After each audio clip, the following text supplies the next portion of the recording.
Hello. Hello, Welcome back to another wonderful episode of Metal Gear University. I'm T. And I am Kay. I feel like we haven't even done our plugs for our social media or who we are in a minute. People do that every episode for podcasts, but we don't. We just like, what's Yeah, up? yeah, You're we're here. yeah, we're above that. We're like cool. If you want to find us elsewhere for some odd reason, we're TK&M on Instagram, Blue Sky, Twitch. You can also email us at itstkandm@gmail.com. That is itstkandm@gmail.com. T. Okay, How are you? I'm doing okay. Yeah? I You all right? well, It's not a visual podcast, so you say it, but I'm looking at you. look, midterms are coming, and I Yeah? I have to write a script, and I gotta like read a 12th century poem about a gay werewolf. I'm not even kidding.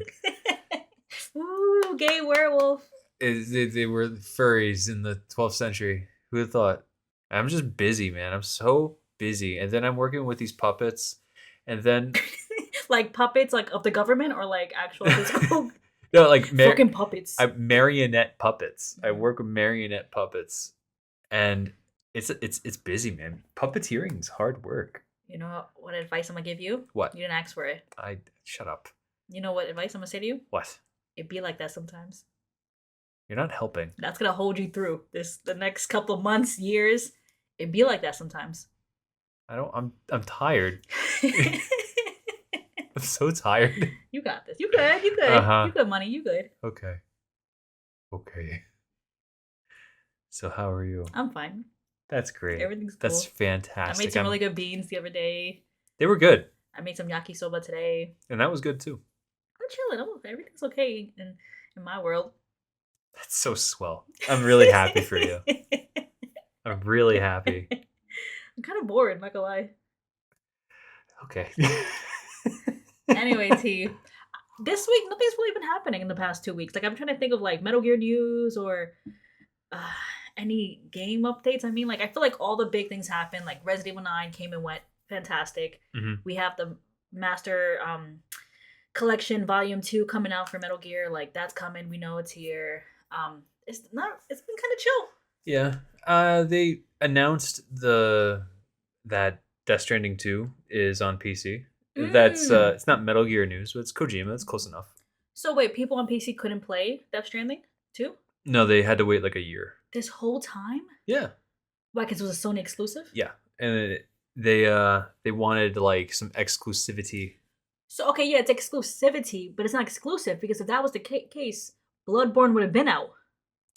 Yes, I think Sony is very selective with what they share, and it's actually kind of funny that we bring this up because Sony just recently was like, "We're done with this," and they're not doing it anymore. Then what? They're not putting PlayStation products on PC anymore. What does that mean? That means like Death Stranding 2 is probably going to be like the last time they do this. So it's going to be completely exclusive. Yes. For everything. Well, at least for like first party games on PlayStation. Oh, they're trying to get money. Yeah. That's all it is. It's just all money. You know, that's all it is. Oh shit. That's a big deal though. I saw recently there was this situation where like they changed, it's not the PlayStation Network anymore, it's just PlayStation. They're probably doing some Yeah, they're doing some restructuring or something. I don't know. because they're definitely losing money. Yeah, this multi-billion-dollar industry, and they continuously lay off people because it's so hard to be a multi-billion-dollar company that makes billions in profits, not just breaking even, in profits. I mean, we made a couple million, but why not more? You could make $1.001 million. I'm curious to see with Kojima's work on Xbox, like OD and everything. I wonder if that'll be Xbox exclusive. It is, isn't it? That's right. I think I'm a fake fan. I don't remember, but that's why. Because so it's not going to be on PC. that honestly, that's probably gonna be on PC because, well, one, Xbox is kind of in the shitter at the moment. Like they're not doing well because this is a whole other topic, but they're making a very dumb political decisions. Like what? Well, this happened like a little while ago. It's not as new, but they had this person at the head of it. I forget their name. Is that the AI lady? Yes. And I Oh, believe they were the ones that came up with this like idea that like quote anything could be an Xbox. allegedly.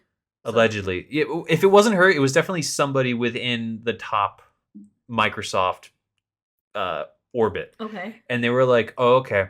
We're going to step away from like consoles and like the idea of an Xbox. Like Xbox Live could be on your phone. It could be on a PC. It could be anything." Mm. But then in the process of making Xbox anything, Xbox is nothing. So why would you own an Xbox console? You know what I mean? I hear you. I hear you. So they're probably going to continue to release things on PC because they're not doing that well at the moment. But I don't know. We'll see. What's the saving phrase? I don't know though. I don't know though. Oh. Don't listen to me. I'm just some rando guy. All right. Yeah, I'm a little removed from it. I really should look into this more. I mean, all I heard, it was big enough news that I caught wind of it. The AI lady. I mean, AI is just everyone's trying for it. That Nvidia stuff that came out. Oh, the The, freaking the the filter. Oh my god. So basically, what that was it was just running AI continuously, right? Like you just had your graphics card doing that AI filter over. Yeah, and I actually saw there was somebody that was like posting this interview. Man, I'm really terrible with names. I sound like that guy on the internet. I know. I'm sorry. Rumors, somebody, Yeah. Anyway, someone an Xbox. the science behind how this filter works, at least to the knowledge that I have obtained, Okay. is that the filters that are being used doesn't affect the game world. It only affects what you can see.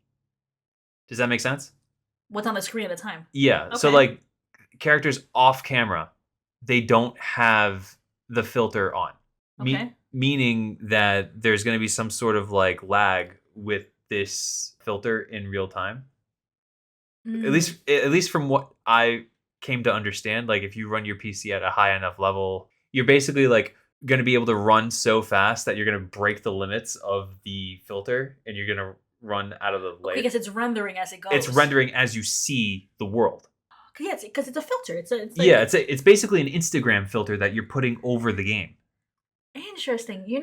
Something I haven't done is because it's an option now, right? Or is it not out yet? It's not out yet, and it's not, at least to the best of my knowledge, it's not going to be like a mandatory thing in games. Like it's going to be like this oh, you could put it on if you like for a more realistic experience. But then this more realistic experience is like destroying the the artistic qualities that the game developers had. And then even the they applied this to that Indiana Jones game Mm-hmm. that came out. Like the more popular one was the RE9 stuff, and that stuff is egregious in and of itself. But Yeah, Grace did not. I mean, I did see they put it over Leon, and he looked the same. It's just a perfect white man right there. yeah, He just that's the he optimal look. he had the golden ratio, you know. But they did it to that Indiana Jones game that came out like I think last year, Okay. and the developers of that game like painstakingly tried to recreate Harrison Ford's face. Mm-hmm. And then when that filter was applied, it didn't look like Harrison Ford at all. It literally looked like just some guy. And it completely ruins the game entirely because it's like, why? I mean, if you heard our last episode, it's at a point now where they're just trying to force AI because people are losing money. Right now, they're running out of places to force it into. So it's like, you like great graphics, like here you go. Let's up things, let's make things look super realistic and super hot. I'm telling you, man, that shit's gonna pop. It's gonna pop. Did you see? I have been following it a little bit. There's been that game Crimson Desert that people have been. I heard it like I've been hearing mixed reviews. I've been hearing it's kind of whack, but some people once they get into it, they really enjoy it. I gotta be honest, I know like next to nothing about this game. Like what's going on with that? Well, the only thing that I was reading about is that there was the devs came out and apologized because there was some AI use in creating that game. They used AI a little bit. In like what way? It says there's AI artwork across the game, and some 2D visual props. So they probably did like. Oh, okay, like what Expedition 33 did. They'd use AI a little bit, right? They at least in Expedition 33, they were caught using AI like newspaper clippings. Okay, so I think it's similar to what is being done here. That's what it says. It says AI artwork in the game. I see. So the devs came out, they apologized. But I only mention this because what's his name? The ex Blizzard president? What's his name? Oh, I was just looking at it. Give me 1 second. Oh, Mike Ybarra. Okay. Basically, he was like, people need to man up and get used to it. AI is going to be in every game. Just man up. And I'm like, okay. What is this environment that we're in? Like, are we not the consumers? Are we not putting money into this? And man also, up. also, I have lived long enough to see many like technological developments be introduced into my life. I have never been sold a new piece of technology that has been so like ham-fisted into my life. Yeah, like we need it for some reason. You know what I mean? Like when high-speed internet became a thing, people wanted it. You know what I mean? Yeah. Everybody, businesses, people, it was like a surefire thing. Like, yeah, of course. And then when better hardware and better graphics came out, people were like first in line to get it. And when smartphones came out, forget it. That was like, to me, that was like the biggest confirmation of like, this is what the next step in technology is going to be. Yeah. And everybody was on board for it. This, I have never seen this type of thing sold to me ever. It boggles the mind. Yeah. I just guess there's money in it. There's money in it because it can replace job. You know what? We had a whole episode about this. Yeah. Check our AI episode. We had a whole episode about it. It's literally right under this one. Yeah. Was it the last episode? I believe so, yeah. Oh, look at us. Our previous episode on AI, it's honestly the ham-fisted attempt to make it and everything. So, but yeah, whatever. Fuck that guy, Mike. Whatever. Fuck you. Yeah, I don't even care about your name. Right? Fuck him. That'll show him. He'll never be on Metal Gear University. Never. You can hold us to it. He'll never be on this podcast unless we sell out. And the Metal Gear University is just AI episodes. AI could never stutter the way we do. Yeah, you don't understand the amount of editing that goes into this podcast. They can never stutter like us. Every time I edit this podcast, I am very tempted to just like take out all like the clicks of our tongues and all the dead air and put it at the end of the podcast and just have like a the April 1st episode. April 1st, April Fools. You see AI again? They can't do this. The April 1st episode. The fuck? Okay. Anyway, T. Anything? So, okay. Death Stranding 2 on PC. Cool. Enjoy, PC users. The mods. The mods. They could finally put shoes on tomorrow. That's the most least used mod. The least used. On Nexus. You ready to go to the pop quiz? Yeah, let's do it. Let's go. All right, Kay. Mm-hmm. I have devised 4 questions based on the topic of our episode today. What is our topic? CQC. Oh. So, let's just go right into it. Question number 1. How many times did the boss and Snake fight each other using CQC in Metal Gear Solid 3? Oh my god, that is such a specific question. Okay, wait. The first one's on the bridge. Okay. First one is when the horse steps on him. They did CQC there. Yeah. Then it is, I want to say it's when before he gets tortured. Right? Okay. And then there's the end, but I think there's one other than that. Another one. I'm pretty sure there's another one. I can only name 4. You're wrong. I hate this. You got all of the other ones correct except for one. And that one was when Snake just planted the C3 and he was on his way out, and the boss ambushed him. She ran towards him, right? Yeah. That's fuck. I remember that scene. She just runs at him. No. Fuck. Okay. Darn it. Okay. That's all right. Question number 2. What martial art did Ocelot and Volgan confuse CQC with? Oh, I remember this because we're gonna talk about it in a bit. But they confused it with judo. That is correct. They confused it with judo. Did you know that judo is partially responsible for CQC in our world? I did not know that. We're gonna find out more. It's actually pretty interesting. Okay. Question number 3. Did I say that you were correct, by the way? Say again. Okay, you're correct. Yay! Question number 3. True or false? Solid Snake did not know CQC during MGS2.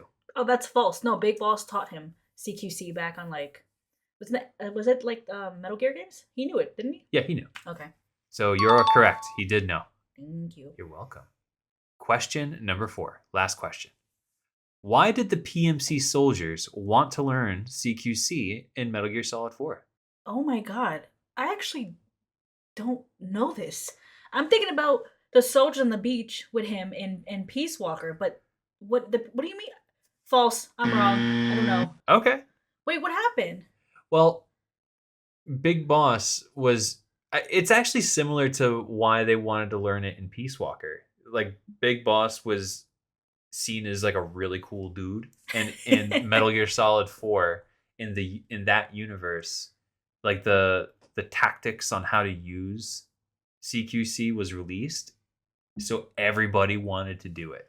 Is there a cutscene where the PMC soldiers said they want to learn? No, I believe there's like a codec call that Snake and Otacon talk to each other in. Wow. Damn, so I'm wrong. Wow. Damn, 2 out of 4? That's Wow, not even a passing. Wow, you got 50? Oh, that's not even a passing grade.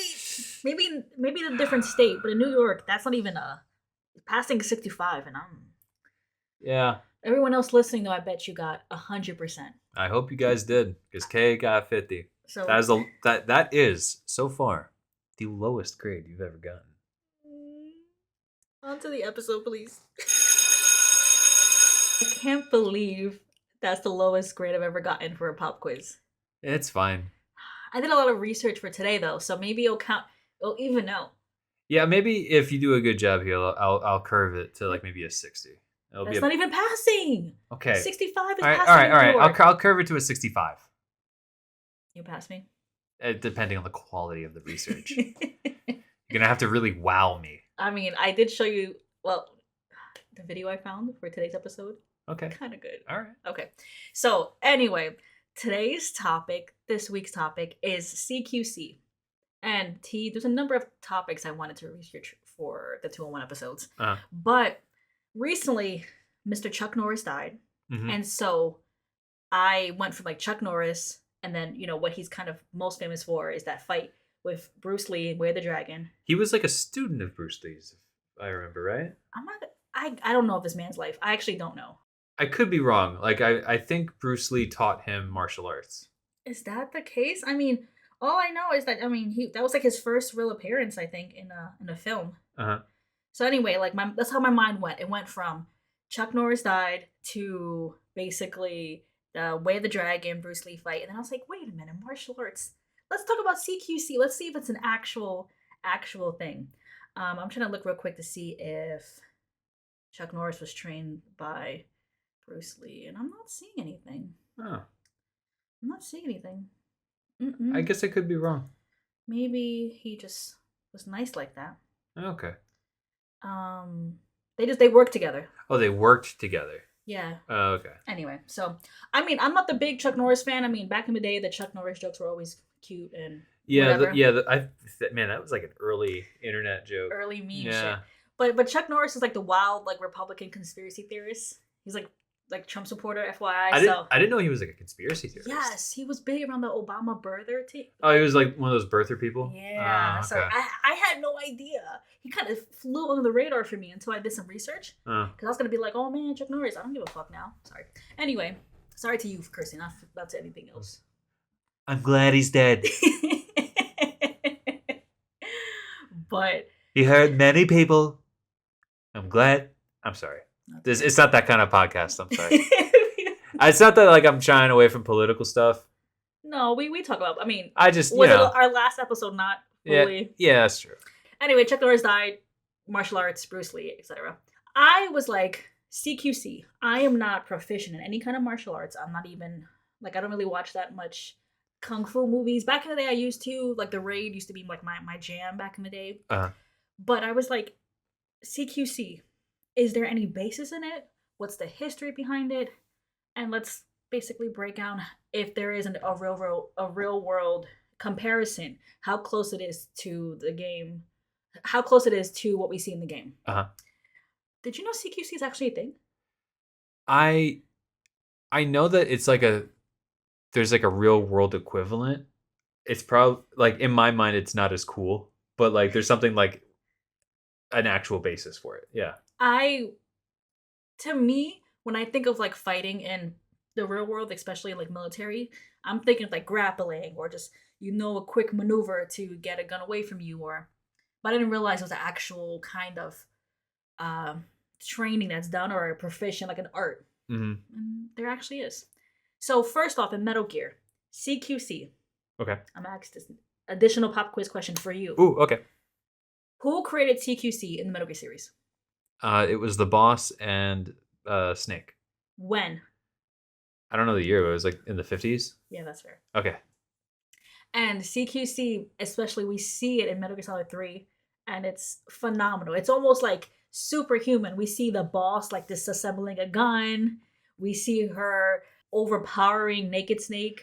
Overpowering Volgan, who's like 3 times her size. So it's a very deadly art. And I think it's not even so much a defensive maneuver. It's pretty offensive. Yeah. Like it's pretty much like debilitating, I would say, especially for Snake in certain instances in this game. Throughout the series, we see a number of people become proficient in it. So, like you said, the boss and Naked Snake created together. Naked Snake becomes Big Boss. He teaches it to Solid Snake. Yes. Liquid Ocelot winds up knowing it in Metal Gear Solid 4 for some reason.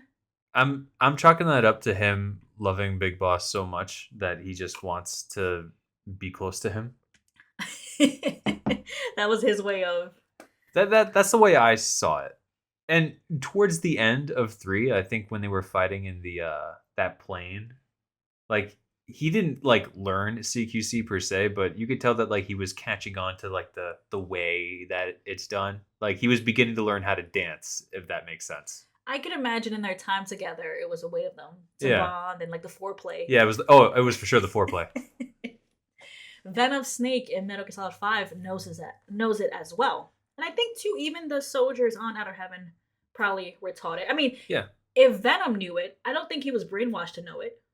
Yeah, the way I understand it is Big Boss taught all of his soldiers in MSF, and Venom was a member of MSF, so he would by proxy know CQC.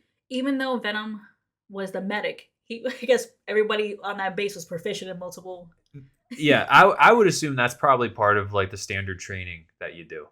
Mind you, Venom Snake was the medic. He was the biggest guy out there. He was bigger than Big Boss. Yeah. Which is wild. That man, I like when they put the models next to each other, and that man was broad. Yeah, no, that's my favorite fact that I know about that game is that like there's a physical difference between Venom and Big Boss. I feel like Big Boss saw him and was like, yeah, that's gonna be my lane. like real Big Boss is probably like 5'10", and he saw Venom walking in at 6'2", and he was like, yeah, that's about right. Yeah, that's me. That's me. 6'3", 250. That's me. Yeah, that's me. Solid muscle. Hell yeah, brother. He's like, good enough. Good enough. But Venom Snake, and I don't think anyone else really knew it. I think Raiden wasn't proficient in it. I don't think so. He studied the blade. Because he would have been also trained maybe under the I'm trying to think when. I mean, like he was like a child soldier with like Solidus, but that didn't seem like a very like organized You thing. think Solidus knew it? Well, that's a good question. I don't think so. He was too into politics. Yeah. He was too busy trying to be president. I mean, I guess to a certain point in the game, especially like you said in Metal Gear Solid 4, it gets to a point where like the world becomes militarized and then CQC is released to the public, and that's why all the PMC soldiers know it. So I think in the beginning it was very much like an elite force, elite group knew it, and then as its popularity grows, like big bosses and the boss's legend grows, the desire for it is increased. Yeah. But I think too, like it's for those who knew it, especially in the beginning, like during um that time of Metal Gear Solid 3, like deadly. Because again, too, like you said, the boss was overpowering Vogan. Mm-hmm. Well, the boss was also overpowering Naked Snake And Ocelot, everybody. Like it's almost like uh that's that moment where like a new form of like playing the game is released, and there's like a couple of weeks where like people exploit it and no one knows how to respond to it. Yeah. You know what I mean? Like they that like developers have to like mod it out, or they have to balance the game. And she's at the top, right? Yeah, when CQC was released, it was a complete game changer. Like people didn't know what to do. And I think too, maybe part of it. Do you think the boss was better than Naked Snake, or he was just like a little bit hesitant because that was his mama? No, I think the boss was better than him. Like they created in unison, but she was she was the trained soldier for many years before he came on. Yeah, I mean like maybe Naked Snake helped in the artistry of it. Like, oh, if I grab you here, I'll flip you, or I'll grab your gun and disarm you. But the boss was proficient like that as well. But then also she had like years of experience. And I think too, to make any kind of martial arts, you need someone else. So like she probably that like they needed to spar and practice it, but she was, like you said, like with her years of training. She was just initially, she had a head start. Mm-hmm. You know what I mean? Yeah. So CQC, close quarters combat, is an actual thing that is used in the military. It's also known as close quarters battle. Oh my god, is it close quarters? I believe it's called close quarters battle. Oh my god, close quarters. Oh, we're looking for it live. Yeah, close quarters battle. Which, in my opinion, sounds stupid. Why? Because, like, I feel CQC flows off the tongue a little bit better. CQC. And then CQB. And then, like, when you break down the what's the anagram? Not acronym. The acronym. Acronym. When you break down the acronym, like close quarters combat. That makes sense. That sounds like a sentence. What's most important, the acronym or the actual fucking... Look, I'm just saying that, like, if you're making up the acronym, make a little more, like, close quarters battle. That sounds dumb. No one's gonna want to use this. Let me in the room of the Pentagon, wherever they made this stuff up. Well, we're gonna learn it. Okay. So, close quarters battle or close quarters combat was founded by, it was two men, but the main one was this man called William Ewart Fairbairn. Fairbairn. So it's a real thing, and its use is primarily in hostage scenarios, close quarters, tight spaces, think hallways, think tight enclosed rooms, and it's used also to like clear a room if like you walk in and there's a couple of, I guess, combatants you're against. It's a quick way to I guess take them down. So it's primarily used in enclosed spaces, which I guess like the CQC. They say it's also used out in like urban settings when with there's a lot of like I guess like jungles also too, like areas where it's a little bit more less of an open clearing. Right, it makes sense. So what we see used in Metal Gear Solid 3, I would say. Yeah, and thinking back on like the times where CQC was like implemented in that game, it was during these kinds of scenarios. So yeah, it checks out. It checks out. So I got a lot of this information. So the information I'm gonna read off right now is from this website called SOFREP, SOFREP. And it's actually a pretty cool website. I was shocked by it because it's basically just a military news site, but it's written. All the articles are written entirely by veterans. Huh. So like they're basically like, you know, they respect journalism. Like their little about sections, like we respect journalism, and it's important to have you know, journalistic integrity, but we also want to write it from the viewpoint of people who've been in those situations. Exactly. Interesting. Okay. So you go and see, like, if you click on all the authors' bios, it's like active duty, veteran, this and that. And I'm not gonna lie, I read a couple articles. Pretty good. Pretty Like good. fairly nuanced? Like, yeah, fairly nuanced. Like, there were some that were like, you could tell that they weren't trying to pick a side. Like, it wasn't really biased. Uh-huh. I kind of fucked with it. I'm not gonna lie. Okay. And as someone who's like as far removed from the military, I would imagine it'd be a little bit more like you would understand what their point of view is or what their take is, but very nuanced. Anyway, that's what I hope. Maybe there's stuff that I'm not privy to on that site, but so far it was interesting. SOFREP. Okay. But essentially, this website gave me a lot of information about the founder, William Ewart Fairbairn. So this man, William, as I'm gonna call him from now on, he was a former Royal Marine and British colonial policeman in China. And basically, he joined the Shanghai Municipal Police, the SMP, in 1907. That's much earlier than like the 50s. Yes, way earlier. I was wondering, like, what is this British policeman doing in China? But essentially, the SMP, the Shanghai Municipal Police, were established to police the Shanghai International Settlement in China. Uh-huh. And the SMP was manned by Japanese, British people, American, Russian, Sikh, and Chinese volunteers. The fuck? Sikh? That's so interesting. I just think too, like, I'm trying to imagine just like all these different languages working together to like monitor and police. It's that's mad interesting. And I don't know. When you tell me about like, people who were in China at that time, it's like Japanese checks out, British checks out, American, yeah, that checks. Russian checks. Sikh? They out there. I'm just surprised. They out there. Oh, look at you guys. That's kind of cool. I mean, it's a like very international police force. Yeah. But by this point, he had basically learned a lot of the stuff on the street as a policeman. Mm-hmm. Like he was just learning as he went. I can imagine that the streets of Shanghai were probably pretty tight knit. You think of alleyways, you think of pursuing an apartment building, Yeah. So he was learning as he went. Mm-hmm. Future K here, I think for the first time ever. What I neglected to say in the episode about Mr. William Fairbairn is after joining the SMP, this man took his job very seriously. So I think the best way to describe it is basically he went in on learning as much martial arts as he could. The SMP was this kind of ragtag police force, and my man didn't want to get jumped. So this man was proficient in judo, in jiu-jitsu. He learned savate, which I believe is a French kickboxing art. So he was learning whatever he could. And all of that hard work led to him developing a martial arts, a system of fighting for the military later on. He developed his own fighting style that was called Defendu, or Defend You.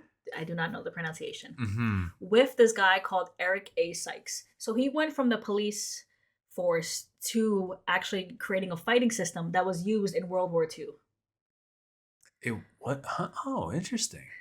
So from all his experience, again, remember, he was a Royal Marine. He was a British colonial policeman. He was in Shanghai as part of their police. Uh-huh. And then all of that led to him creating Defendu.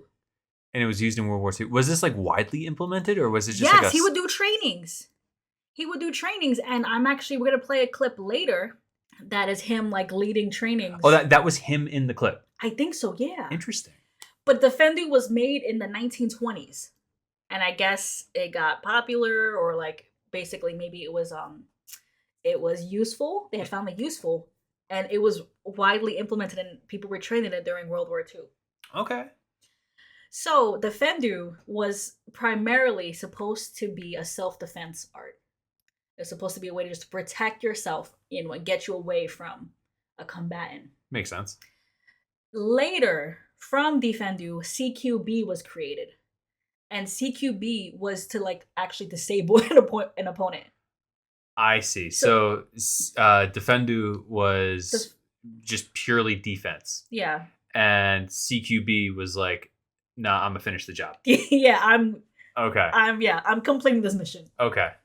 So what's funny about the Fendu though is that basically like my man had you still hitting the groin and shit. Like, and we're gonna play a video in a bit. Uh-huh. But like you still basically it had you hitting certain points to like incapacitate them, and then you could like run away or get away.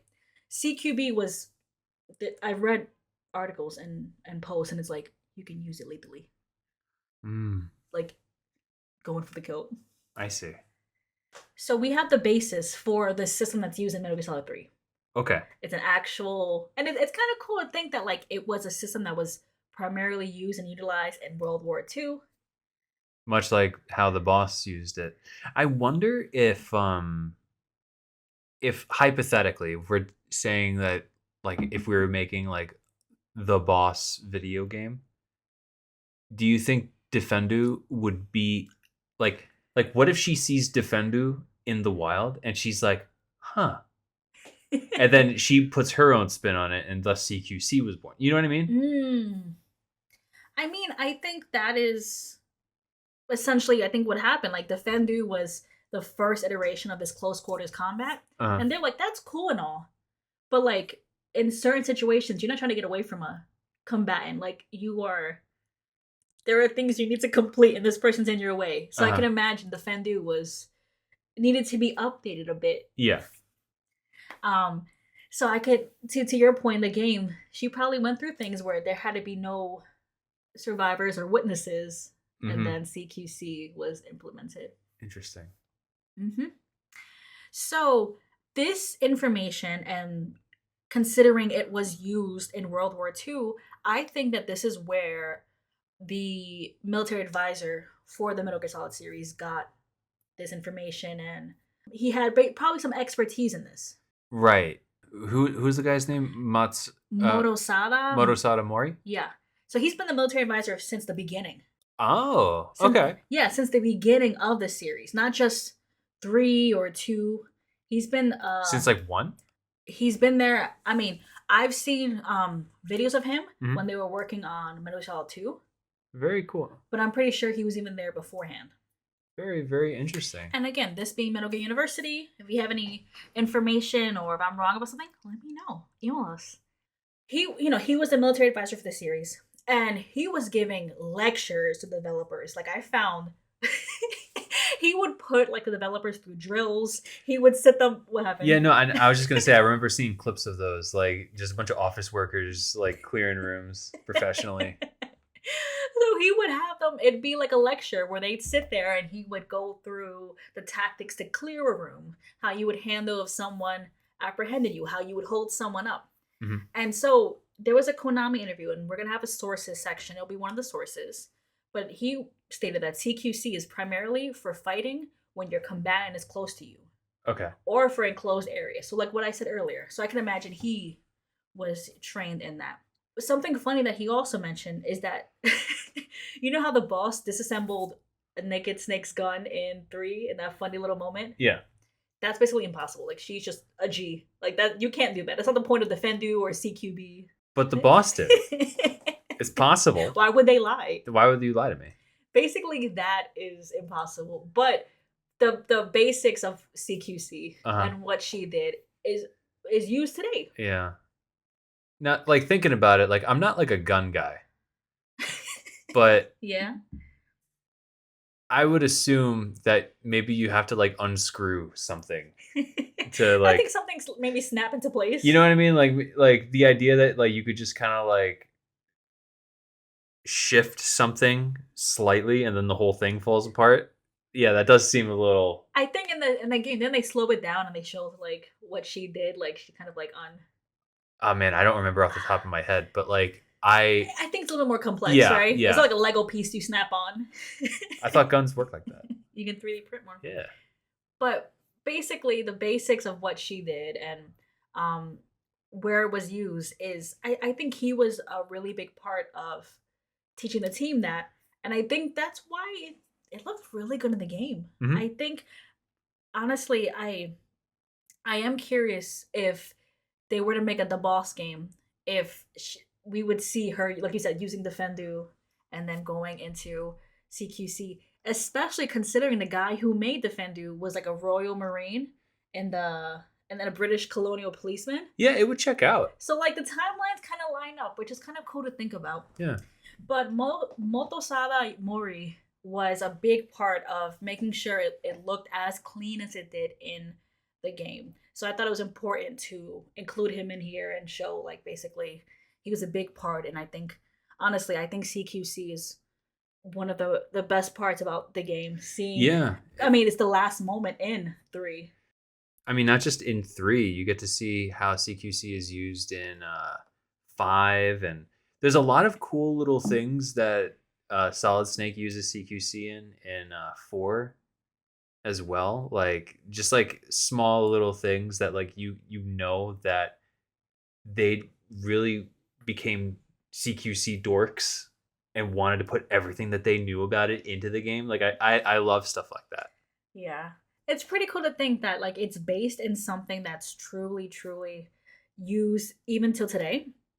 And I actually wanted to put a bit of a training video that I found in the episode. So maybe we can see if we can post it on Instagram. But I just want you to hear, I'm pretty sure this is William, him speaking and teaching some troops the basics of CQB. There are no Marquis of Queensberry rules in guerrilla warfare. It's a simple matter of kill or be killed, capture or be captured. In this phase of the instruction period, the student is taught the gentle art of murder, the technique of killing or crippling his opponent with his 2 hands at close quarters. The success of this system of close combat has little to do with size or strength. The larger man here should have little trouble tossing the smaller one around. Yet by the pressure of one finger in the right spot, he is rendered powerless. The same theory applies to all the holds in this course. Most valuable offensive blow at close quarters is the chin jab. The hand is held open at shoulder height, and the blow is delivered to the opponent's chin with all the weight of the body in the follow-through. As the blow is launched, the knee comes up to the testicles and the fingers close on the opponent's eyes.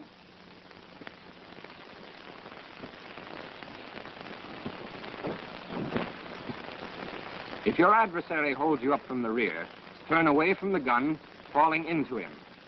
Pin his gun arm and lock it with your left, at the same time jabbing to his chin and eyes and bringing the knee up to his testicles.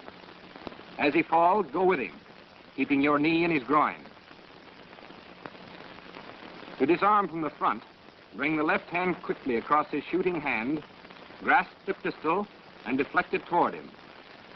Bring the right down and twist his wrist back, breaking it if possible. Follow through as usual, using the knee to complete the job. Using the knee to finish the job. You know he meant testicles. Again. There's a lot of testicle work in this. I'm starting to think the Fendu is not more of an art than it is just hitting the testicles really quickly. I mean, that would disarm your opponent. And it's kind of funny if you think about like all of the martial arts that have been developed throughout all the years, and then like just some British man in China was like, what if I just punch him in the dick? Straight for the dick. And then like his friends are like, William just keeps punching people in the dick. But it's working. I'm gonna call it CQB. Yes. Put the groin against your knee. It's kind of funny because the Fendu, I can imagine you'd hope that would be what police use. It'd be what small stake situations, you're just apprehending somebody, you're like immobilizing them. Mm-hmm. But CQB, as you heard Mr. William, who I believe that is, but he said lethal force. Like, yeah. CQC, there are many moments where your opponent must die.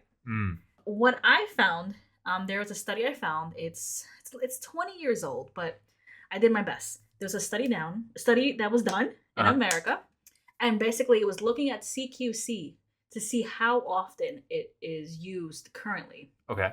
Apparently, a lot of soldiers that were sampled used it. I guess during that time anyway, it was like Middle East stuff. So it's probably the Bush 2's Iraq War. Yeah. So used a lot from what I read over in during those wars, and I can imagine too. It's just you're in like maybe clearing buildings, clearing. Mm-hmm. Yeah. It says here you got 20% of soldiers used it in the field, which I am genuinely surprised by. So yeah, for this study that was done in '04, the sample size was 1,200 soldiers, so not too bad. It was a small sample size, but Mm. decent enough. But yeah, 20% of them said they used it in the field. That's so interesting. Because like you'd think that given with like the growth of like modern technology, and I mean I know that like '04 is a long time ago, but like I feel like in terms of like Marines going into a building, like that is probably still constant today as it is in '04. And I mean, despite it being 20 years ago, I mean, you and I are aware of how much money is put into the military. Yeah. So I can say even back then, it probably was supremely advanced as far as the weapons used and the technology used. Mhm. But I think none of that can really counter when you're in a building, you and 10 other people, and you have to clear a room or you have to. I guess some things never change. So 20% of soldiers still used it. And this study basically, what it was trying to, I guess, bring light was that CQC, CQB is something that should be Researched? Research, yeah, and I'm losing the words, but yeah, it's something that I think people should they pay mind to or continue to evolve and grow on because it's something that, despite it being created in 1907 and really honed in on in during World War II, we're still using it to this day. Mm-hmm. Additionally, and it's a very small association, but there is an International Close Combat Instructors Association. Interesting. There are only like 35 members. It's an actual website, the International Close Combat Instructors Association. Yeah, that's mad small. 35 members? And essentially, these are all like military vets. These are all people, like, it's not just like you and me can join it. Like, these are people who are actually going out and doing trainings. So they all know how to punch people in the testicles? Yeah, it's kill or be killed. Like, you know, it's very much testicle focused. We say this as if they can't fuck us up. Oh, yeah, no, all these men could probably kill me. That, like, it's not really doxing him, I don't know. Chris Garland, he looks like a sweet guy. He'll probably punch me in the face and kill me. Yeah, he's this guy's a master level instructor of Korean and Japanese martial arts with more than 30 years of practice.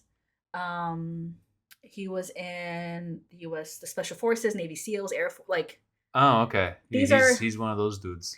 But like this association is like, these are the qualified instructors to provide close quarters combat. So like it's, I don't know. There's a whole world I wasn't even privy to. I think of military, I think about like guns and tanks and nukes and etc.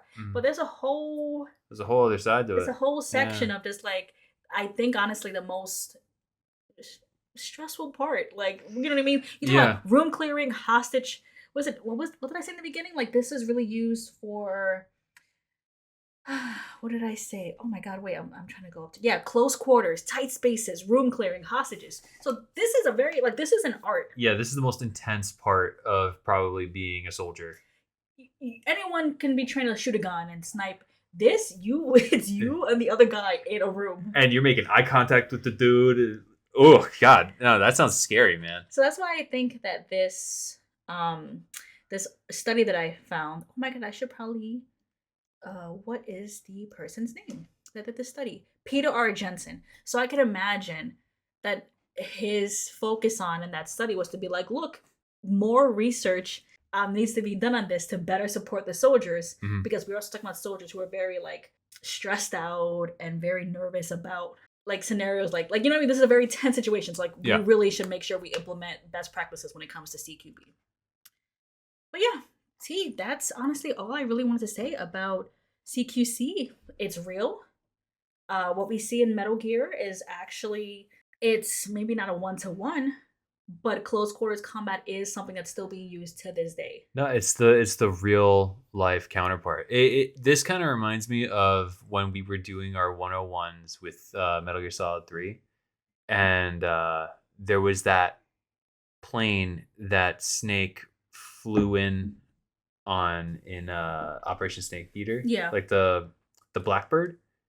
And then there was like that little pod on top that launched him. I thought that was made up for the game. And that was like a real thing.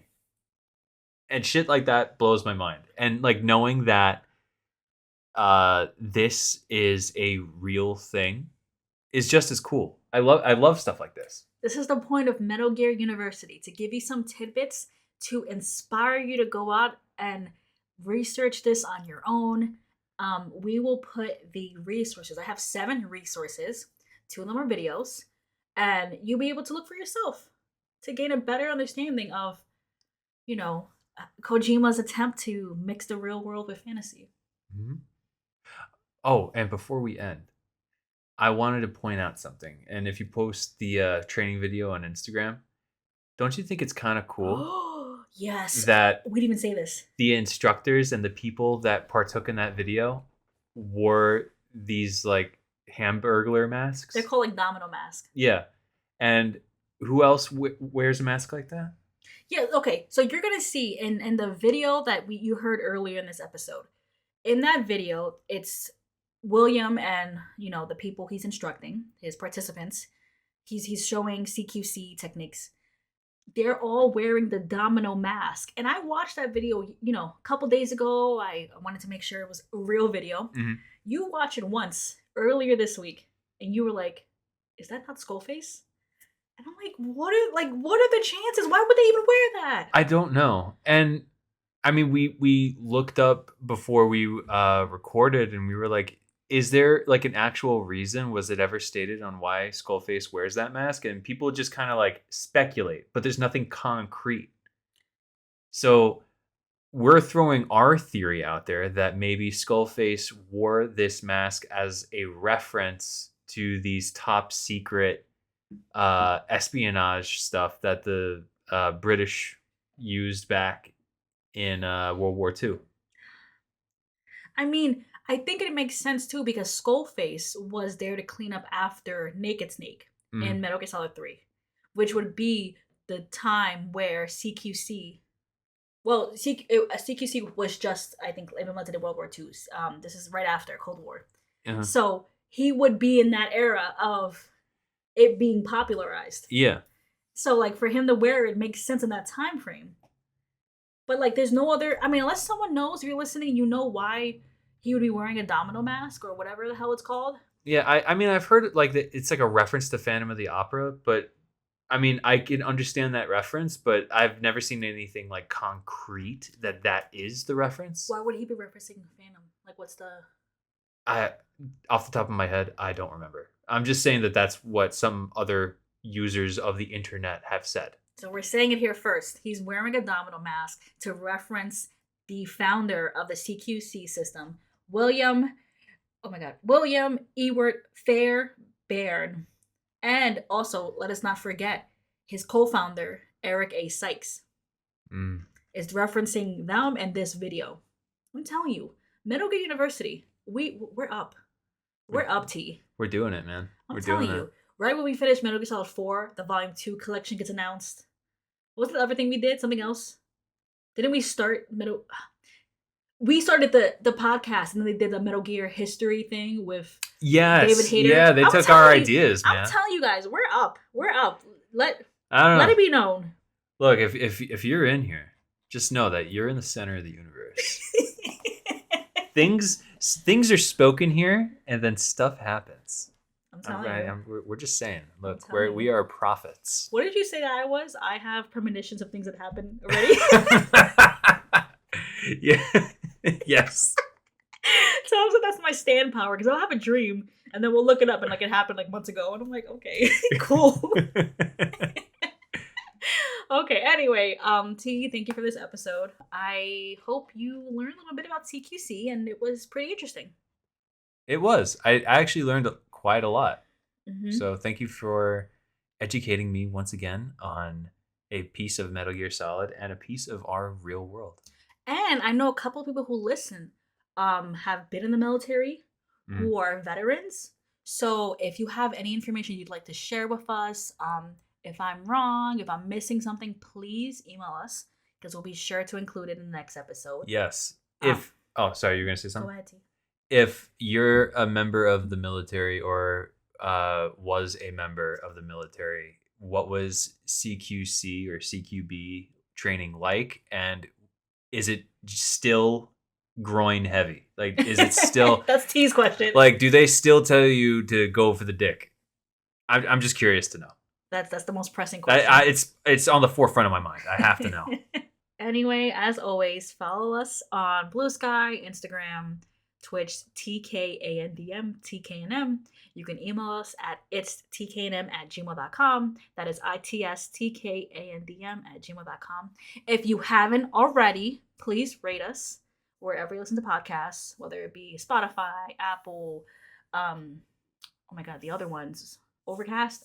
There's other ones. The other ones. Please rate, review, share with your friends, share with people who don't even know what Metal Gear is.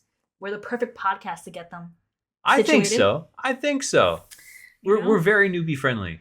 That's the whole goal. Yeah. Well, maybe not this episode, but It's our mission statement. Yeah. Anyway, we'll see you in 2 weeks. Thank you all if you've made it this far. Take it easy. Have a good one. Bye. Bye, guys.